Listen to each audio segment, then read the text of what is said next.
Shalom, shalom wa ahaba, mishpachah, shalom wa ahaba, peace and love, family, peace and love. It's your Ak, Nariah ben Ayaounde, Nariah ben Yahuda ben Yasharal, hallelujah, shalom, shalom, to the house of Yasharal, throughout the four corners of the earth, wherever we've been driven to the lands of our captivity. May I say shalom. Hallelujah, family. Well, today I won't even be able to rest until I get this off my chest. And one thing that election 2020 has exposed to us is that Willie Lynch was a genius. You understand?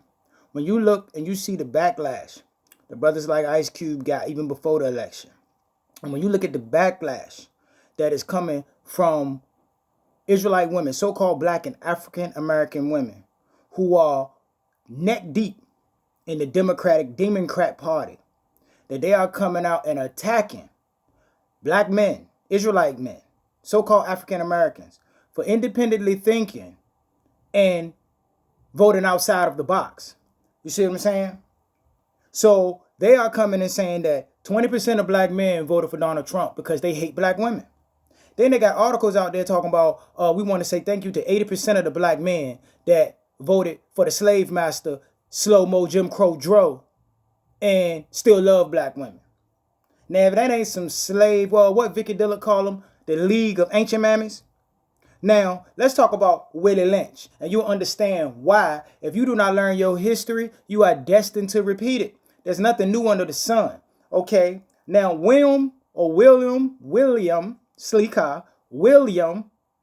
Lynch was a Caribbean plantation owner that got hired to come up here and help the United States with their slave rebellions. Because yes, Mishpachah, contrary to common belief, there were many slave revolutions. And most of the men that led successful revolutions were men out here teaching the truth about the so-called people, the so-called slaves, and the so-called blacks and Negroes and African Americans, whatever you want to call them, the blacks that were caught up in the transatlantic slave trade, were the Hebrew Israelites of the Bible. Mark Vesey, Gabriel Prosser, Nat Turner, they were all speaking the truth. Okay? But I digress. So let's get back to this Willie Lynch, and how much of a genius he was, because his work, I still see it today, especially when you look at what happened with election 2020 in the black community, in the relationship between the black man and the black woman. Okay?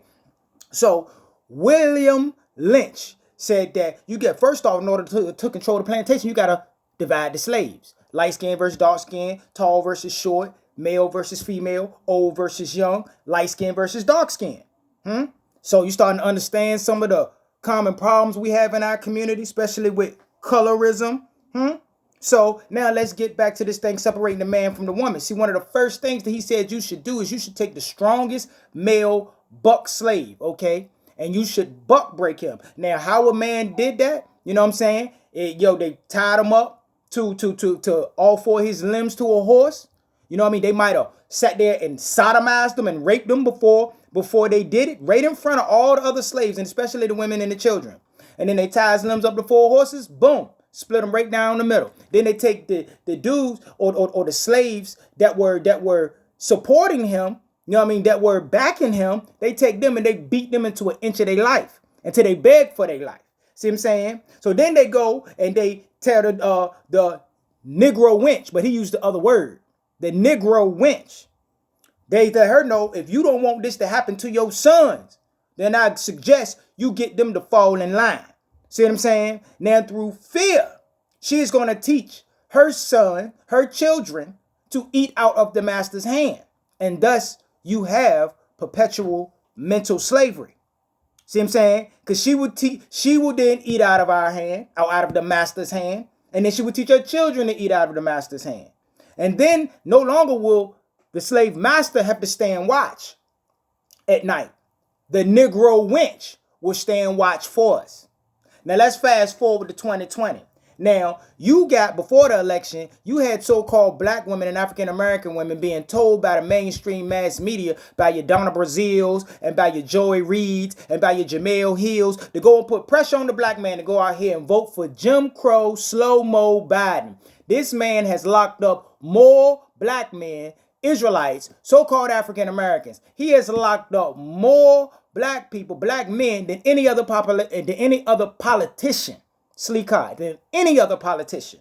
And these women got gonna come and put pressure on you to vote for somebody who some of us still got cousins locked up from the 94 crime bill. Then when you don't do what they say, then they attack us for not supporting the master.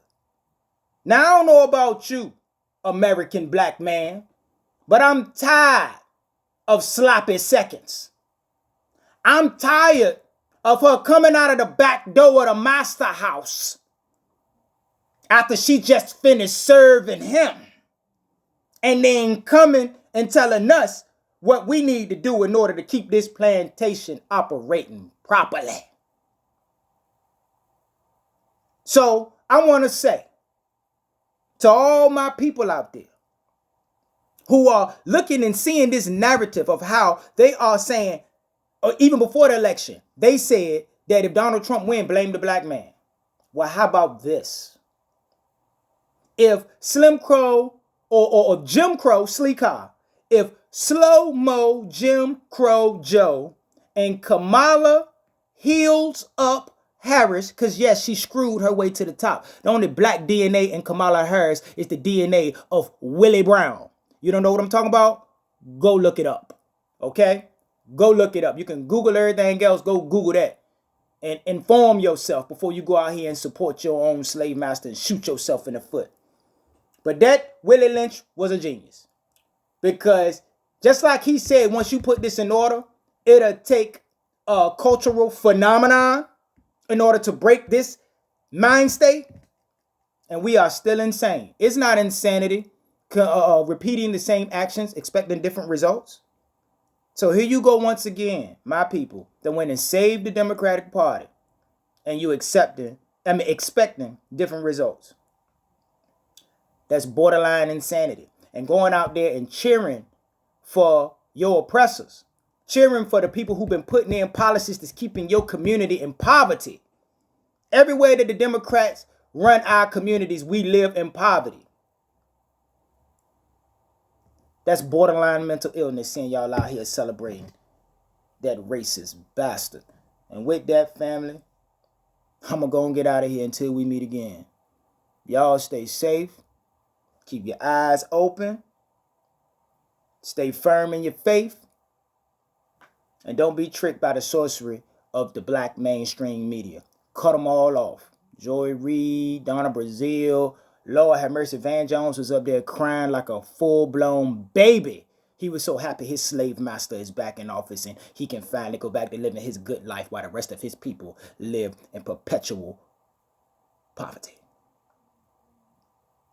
So, Shalom wa'ahava mishpachah. Shalom wa'ahava.